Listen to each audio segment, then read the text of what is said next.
아들이 아버지의 집을 더럽게 하는 것을 보고 아들은 참을 수가 없었습니다. 그래서 노끈으로 채찍을 말아 이 아들은 더러운 것들을 다 내보내고 더러운 사람들이 와서 살고 있는 그것들을 다 내보냈다고 하는 것이 오늘 말씀입니다. 본질을 회복하지 않으면 우리는 모든 삶을 실패할 수밖에 없습니다.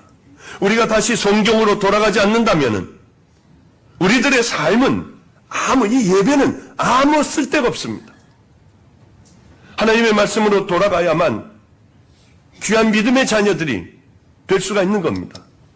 그런데 우리는 세상의 가치관으로 살아가기 시작을 했고 교회들도 세상에 더러운 것들이 들어오면서부터 세상인지 교회인지 모르게 되었습니다.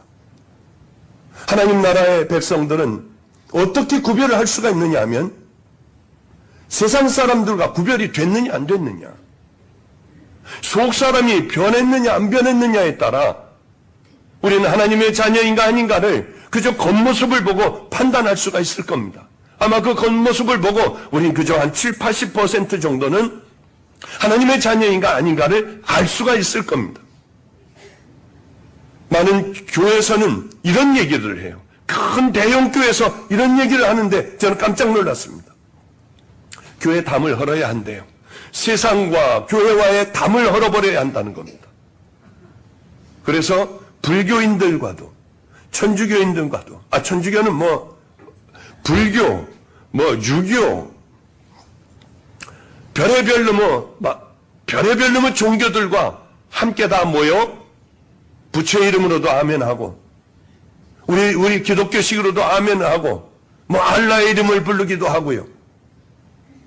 과연 그게 옳은 것일까요? 교회 담을 터버리면 과연 그 사람들이 교회로 들어올까요? 그렇지 않습니다. 우리 신앙의 선배들은 생명을 걸고 교회를 지켰습니다. 신사참배를 하지 않고 또한 예수 믿는다고 부정만 하기만 하면 살려준다고 하는 6.25를 거쳐 많은 순교자들을 배출했습니다. 구별된 믿음의 자녀들이 있었기 때문에 세상은 교회를 두려워했습니다. 독재 정권들도 교회를 두려워했습니다. 그러나 지금은 교회를 두려워하는 사람들은 아무도 없어요. 왜? 담을 허물어 그 사람들이나 우리나 동일하게 되었기 때문에요. 세상 사람들은 우리를 두려워하지 않습니다. 구별된 자들이라고 얘기하지 않습니다. 세상의 소금과 빛이라고 얘기하지 않습니다. 너희나 나나 똑같다고 하고 오히려 너희가 더하다고 하는 얘기들을 많이 합니다. 담을 헐면은 그들이 들어올 줄 알았지만 담을 헐어버리며 그들이나 우리나 동일하게 되어버리니 교인들이 세상으로 빠져나가 버렸습니다. 1200만이라고 하는 성도들이 지금은 이제 800만으로 줄었다고 하더군요. 400만 명이 담을 헐면은 분명히 저들이 들어올 줄 알았는데 교인들이 나가버렸습니다. 세상으로 나가버렸습니다. 왜? 지네들이나 우리나 동일한데 여기 있을 필요가 뭐가 있겠습니까? 우리는 급속히 아예 비탈길을 내려오고 있는 중입니다.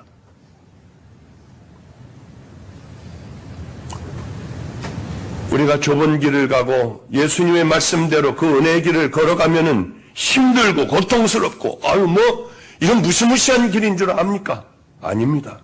하나님의 말씀에 순종하고 우리가 그 믿음의 길을 걸어가려고 할 때에 하나님께서 주시는 은혜와 그 축복은 세상의 쾌락과는 비교할 수 없는 우리는 큰 은혜가 우리에게 임하기에 세상이 우리를 죽인다 해도 능멸을 당한다 해도 가지고 있는 모든 것들을 다 뺏긴다 해도 스스로 나눠주고 우리는 그 믿음의 길을 걸어갈 수가 있는 겁니다.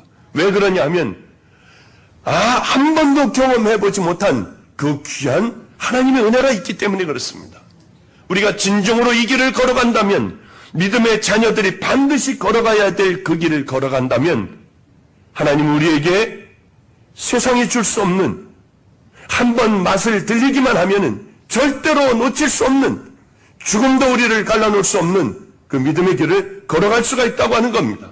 그 맛을 우리가 보지 못했기 때문에, 그 은혜를 하나님 앞에 입지 못했기 때문에 우리는 세상적으로 나가고 비판과 판단을 하며 하지 말아야 될 일들을 덥석덥석하며 그렇게 부끄럽게 하나님 앞에서 살아간다고 하는 겁니다. 이런 맛을 분명히 본 사람들, 하나님과의 그 관계가 딱 맺어져서 죽음도 갈라놓을 수 없으며 톱으로 썰어 죽여도 돌로 쳐 죽여도 짐승의 밥이 돼도 자식들이 화가 뿔뿔이 흩어져 자식들이 죽어가는 그 현장에서도 예수는 구원자라고 고백할 수 있는 사람들이 바로 그 은혜를 입은 사람들, 십자가를 정말 만난 사람들, 이제는 주님을 버리려야 버릴 수 없는 믿음의 관계가 된 사람들, 이 사람들을 성도라고 하며 이 사람들 천국 백성이라고 하는 겁니다.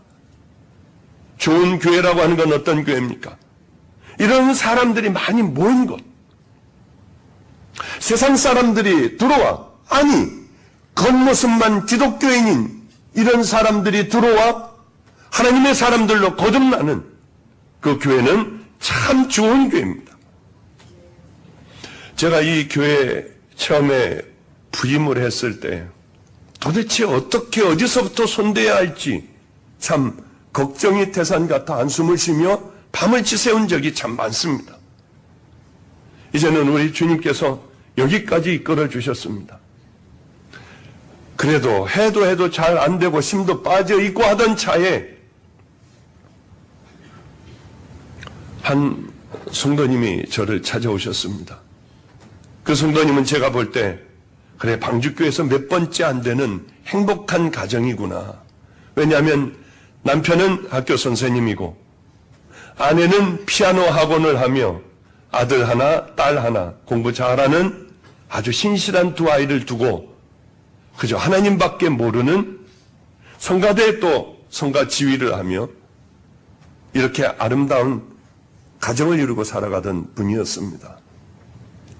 그분이 어느 날 제 방으로 사무실로 들어와서 이런 얘기를 하는 겁니다. 목사님, 학교를 이제 사표를 내야겠습니다. 사표 내면 뭐 하시려고요? 선교사로 좀 나갔으면 좋겠습니다. 지금까지는 나를 위하여 살아왔고 내 가정을 위하여 살아왔으니 이제는 하나님 나라를 위하여 좀 살아가겠다고 하는 겁니다. 정말 저분이 사표를 내고 다 할까? 어느 날 돌아와 아내도 학원 다 정리하고 저도 다 사표를 다 내고 그랬습니다. 그리고 선교 훈련을 받고요. 어느 날 캄보디아로 떠나가게 되었습니다. 가면서 하는 말씀이 참 제게 큰 도전이 됐어요. 목사님, 저는 몇 개월만 있으면은 평생 연금이 나옵니다. 그런데 저는 이 연금을 포기하고 갈 겁니다. 아니, 왜 연금을 포기합니까? 선교사 사역을 하려면 평생 돈이 필요할 텐데 그 돈을 왜 안 받습니까? 목사님, 주님보다도 연금을 의지할 것 같아요. 그리고 또 하나는 빨리 사역지로 들어가고 싶어요. 연금을 받는다고 이 땅에서 기다리고 싶진 않아요. 얼른 들어가라고 했습니다. 맞아요. 하나님이 이것을 포기한 당신에게 귀한 물질적인 축복을 주겠구나 생각을 했습니다. 그래, 맞아. 내가 여기 와서 헛일은 한 건 아니야. 하나님의 자녀들로 거듭나고 그래, 그 맛을 아는 하나님의 은혜를 입은 자녀들이 이렇게들 여럿들이 있구나 하는 생각을 하고 참 기뻤습니다. 사단은 자꾸 우리에게 부정적인 걸 집어넣어 줍니다. 한 번에 큰 엄청난 잘못된 죄를 우리에게 앞에 갖다 놓는다면 넘어질 사람 없지만은 작은 것들을 자꾸 줍니다. 성도들을 자꾸 변질시켜버립니다. 목회자들을 변질시켜버립니다. 가치관을 다르게 하여 세상에 있는 더러운 가치관들이 교회에 들어오게 합니다. 적은 것들이 들어오기 시작을 하며 의식하지 못하던 차에 어느덧 깜짝 놀라 깨어보면 우린 너무나도 하나님 말씀하고 동떨어진 곳으로 왔습니다. 얼마나 무서운지 모릅니다. 예수님 당시에도 사단은요, 예수님을 공격하기 시작을 했습니다. 교회들을 공격하기 시작을 했습니다. 다른 공격이 아니었습니다. 유월절 이름에 유월절이 가까운지라 예수께서 예루살렘으로 올라가셨더니 성전 안에서 소와 양과 비둘기 파는 사람들과 돈 바꾸는 사람들의 앉은 것을 보시고 유월절이 됐습니다. 하나님 앞에 헌금을 해야 돼요. 하나님 앞에 제사를 드려야 합니다. 그런데 이 예루살렘, 이 이스라엘을 지배하고 있었던 로마의 돈을 가져다 하나님 앞에 드릴 수는 없었습니다. 가이사의 얼굴이 새겨진 지폐와 동전을 하나님 앞에 드릴 수 없었습니다. 얼마나 아름다운 생각입니까? 그래서 돈을 바꿨습니다. 데나리온을 세겔로 바꿨습니다. 성전 안에서만 쓸 수 있는 돈을 바꿨습니다. 돈 바꾸는 사람들이 앉아서 1대1로 바꿨어요. 100원이면 100원으로 바꿔주고 10,000원이면 10,000원으로 바꿔줬습니다. 그러나 이들이 이제 월급이 필요했어요. 그러면 1.1대1로 바꿔라. 아마 이렇게 시작을 했을 겁니다. 그래서 하루하루 바꿔주다 보니 그저 자기들의 겨우 쓸 돈이 되었을 거예요. 그런데 문제는 6월절이 가까워 100만 명, 200만 명의 이스라엘 백성들이 몰려들기 시작을 했습니다. 가만히 한번 돈을 바꿔주다 보니 이게 어마어마한 거예요. 가만히 제사장들이 보니 너무 많은 어마어마한 돈이 돌아갈 것 같아 월급을 주고 이것을 다 가져왔습니다. 이 맛이 얼마나 가장 별 볼 일 없었지만 이 맛이 얼마나 기가 막힙니까? 그래, 1.1이 아니라 1.5로 하면 5배야. 2대1로 하면은 야, 엄청난, 이게 10배가 되겠구나. 이런 계산을 하기 시작하며 성전에서 돈을 바꿔주는데 2배, 3배, 4배, 5배로 바꿔줬습니다. 이것을 비율을 높일 때마다 제사장들은 어마어마한 돈을 가지게 되었습니다. 가만히 보니 이것 가지고 성이 안 찼습니다. 짐승을 가져오는 것을 보니 멀리서 하나밖에 없는 송아지를 끌고 와 하나님 앞에 드리려고 하는 그 송아지를 보니 풀도 먹지 못하고 몇 달 동안 제대로 먹지 못하여 삐쩍 마른 거예요. 이건 안 된다고 하는 겁니다. 돈을 더 주면은 토실토실한 이 송아지로 바꿔줄 테니 바꾸자고 하는 겁니다. 어쩔 수 없이 돈을 더 내고 돈을 바꿔주기 시작을 했어요. 이게 기가 막힌 맛인 겁니다.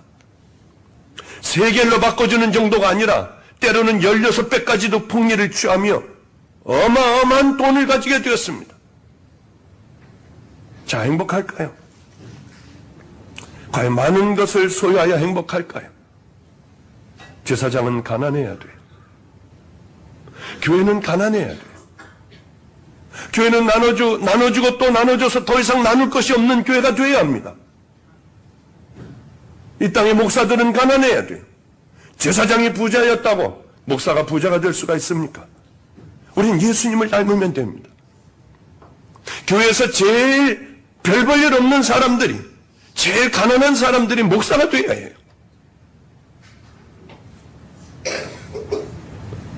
교회는 부자가 되면 죽습니다. 저는 부자교회들 조금도 부럽지 않아요. 부자교회라고 해서 다 잘못됐다는 건 아닙니다. 전 조금도 부럽지 않습니다. 어제 어느 교인들과 우리 교인과 집에서 교회에 대하여 참 고민을 하며 많은 얘기를 자꾸 나눴어요. 11시가 넘도록 함께 얘기를 나눴습니다. 교회 앞날에 대해서고 또 모든 이런 전반적인 것에 대하여 우리 교인과 함께 얘기를 나눴어요. 어떻게 그런 기회가 됐습니다, 어제는. 목사님, 우리 교회는 재정이 겨우 돌아갑니다. 겨우 돌아간대요. 뭘 하나 해볼 수 없을 정도로, 무엇을 하나를 해보면은 펑크가 생길 정도로 빡빡한 재정으로 우리는 돌아갑니다. 감사했어요. 어제 설교 준비하다가 그분이 돌아가시고 난 다음에 설교 준비를 하며 저는 참 기뻤어요. 하나님, 맞아요. 빡빡한 재정으로 겨우 돌아가는 교회. 그 교회가 끝까지 되게 해주세요. 교회는 부자가 될 때 망해가기 시작합니다. 교회가 부자가 되고 사역자들이 부자가 될 때 지금까지 망하지 않은 시대는 없었습니다. 교회가 커질 때 목욕 문화가 발달을 해서 할 때 그땐 마지막 그 시대가 마지막이 온 줄 알아야 돼요. 저는 목욕은 가지만은 지금까지 찜질방이라고 하는 것은 한 번도 안 가봤습니다. 왜 한 번도 안 가봤느냐 하면 그게 마지막이라는 걸 알기 때문이에요. 화려한 목욕 문화가 마지막이고 화려한 교회들이 세계에서 제일 큰 교회들이 우뚝우뚝 설 그때가 마지막이라는 것을 알기 때문에 우리 교회는 절대로 부자가 되지 않을 겁니다. 계속 나누어 주어 겨우 돌아가는 우리 교회가 유명하답니다. 사역자들 월급이 굉장히 짠 교회로 아주 유명하대요. 그렇습니다. 사역자들의 월급은 겨우 받을 정도예요. 보너스도 뭐도 이런 것도 뭐 거의 없습니다. 왜냐하면 우리들이 적게 갖고 그리고 가난하고 병든 사람들이 풍성해지는 교회가 되어야 되지 않겠습니까? 저는 그게 옳다고 생각을 합니다. 제가 활동을 하니까 우리 부목사보다 제가 월급이 월등히 작아요. 왜냐하면 부목사는 애도 몇 명이나 달려 있고요. 필요하지 않습니까? 그러니 저의 몇 배를 가져도 괜찮습니다. 그걸 기분 나빠한다고 하면 무언가 잘못된 거 아니겠습니까? 때로는 전도사가 저보다 월급이 얼마든지 많을 수가 있어요. 딸린 식구들이 많다고 하면 목사가 제일 많이 가져야 한다고 하는 것은 비뚤어진 잘못된 생각입니다. 제일 적게 갖는 교회가 저는 제일 아이디얼한 교회, 제일 그래도 맞는 교회라고 생각을 해요. 식구 많은 사람들이 제일 교회 청소하는 사찰 집사님이 돈이 제일 많이 필요하다고 하면 그분에겐 가장 많이 돌아가야 합니다.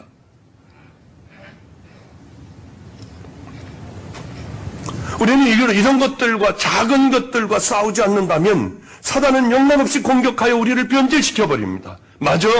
목사는 제일 좋은 차를 타고 다녀야 돼. 제일 월급을 많이 받아야 돼.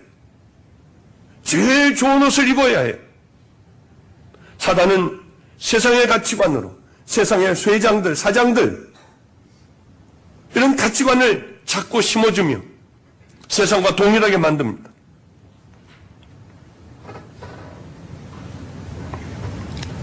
우리는 세상과 다른 믿음의 길을 걸어가야 돼요. 예수님은 성전으로 들어갔습니다. 바로 그러한 때 성전으로 들어갔습니다. 기도 소리가 나야 할 교회가 가난하고 병든 사람들을 도우며 복음을 전파해야 되는 교회가 짐승 소리가 나며 돈 바꾸는 소리가 났습니다. 동물들의 오물들이 가득했습니다. 예수님은 어떻게 하셨습니까? 예수님은 자기 자신이 십자가에 못 박는 자들을 향해서도 티끌을 날리며 고개를 흔들며 예수를 조롱하는 자들을 향하여서도 저들을 용서해달라고 하셨습니다. 간음하다 걸려온 여인은 돌에 맞아 죽어야 합니다.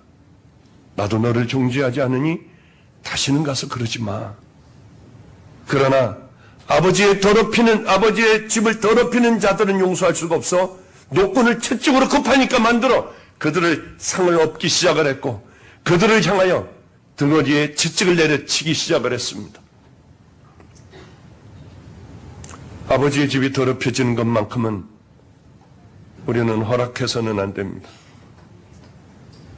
예수님께서 바로 우리의 예배에 참석하신다면, 이 세상의 교회 예배에 참석하신다면 예수님은 과연 어떻게 하실까?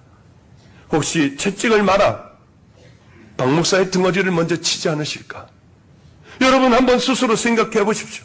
예수님의 노한 눈으로 번쩍 채찍을 들어 여러분들을 때리신다면 여러분, 우리는 지옥 가는 인생들이에요. 그렇다면 어떻게 할까요? 쫓겨나는 자들이 된다면 어떻게 될까요? 심각하게 우리는 생각해 봐야 합니다. 강대상에서는 회개가 선포되어야 돼요. 예수 그리스도의 보혈이 선포되어야 됩니다. 돌아오는 탕자들이 있어야 합니다. 설교를 듣고 가슴을 치며 내가 죽일 자라는 것을 알아야 합니다. 그러나 당뇨병과 고혈압에 걸린, 성인병에 걸린 이들에게 축복을 주는 거예요. 예수님은 분명히 말씀하셨잖아요. 부자가 천국 들어가기가 얼마나 어려운지 낙타가 바늘기 들어가는 것보다 어렵다. 그런데 교회가 부자가 축복이라고 해요. 지옥 가는 바로 그 길을, 바로 그 고깃덩어리들을 던져주는 겁니다. 교인들은 그것을 안 주면 도망을 가버려요. 바로 그것을 주는 곳으로 갑니다. 우리가 얼마나 죄인인가를 깨닫고 십자가의 보혈로 용서받은 죄인의 자리로 좁은 길을 가야 하는 것을 가리켜야 함에도 이 땅에 박수 받는 길을 가리켜요. 예수를 등에 업고 돈을 벌려고 해요. 교인들은 버려질 대로 버려졌습니다. 교회를 다스려 나가는 정치하는 사람들은 기가 막힌 탐욕으로 바로 교회 안에서 온갖 것을 다 팔고 있어요. 예수님이 이 시대에 교회에 들어오신다면 무엇부터 먼저 하실까? 진노하실 겁니다. 우린 거듭나야 돼요. 하나님을 기쁘게 해드려야 돼요. 이 말씀을 하고 마치겠습니다. 우리 교회에 학원하는 분이 계세요. 다행히 우리 아이를 맡아주셔서 그 아이는 새벽 기도를 끝내고 나면 학원의 문을 열고 들어가 그곳에서 공부를 합니다. 밤 10시가 되어지나 아이는 나와요. 잠도 3, 4시간밖에는 자지 않으며 귀한 하나님의 뜻을 이루려고 어린아이가 공부를 합니다. 저에게 그분이 학원 선생님이 전화를 하셨습니다. 목사님, 그 아이 혹시 밥값을 잘 안 주시나요? 아닌데 하루에 8,000원씩 주는데요. 두 아이를 16,000원을 하루에 밥값으로 주는데요. 근데 얘가 삼각 김밥 하나만 먹는데요. 한참 자라나는 아이, 고등학생이라 그렇게 먹성이 좋은 아이가 김밥 하나만을 먹는데요. 그래요? 제가 한번 좀 알아보도록 하겠습니다. 오늘은 뭘 먹었나요? 오늘 저녁에는 김밥 작은 거 한 줄을 먹고 말았습니다. 아침은 굶고요.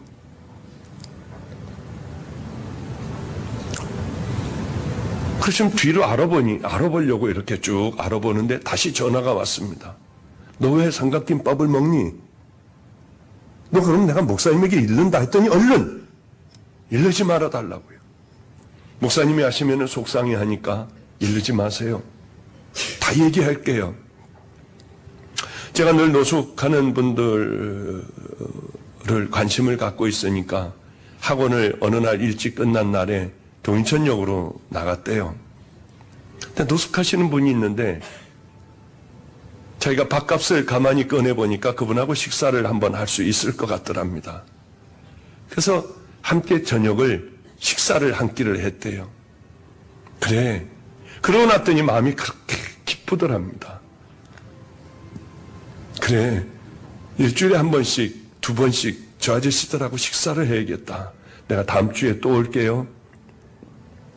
하고 돌아왔는데 돈을 구할 길이 없으니까, 아, 그래.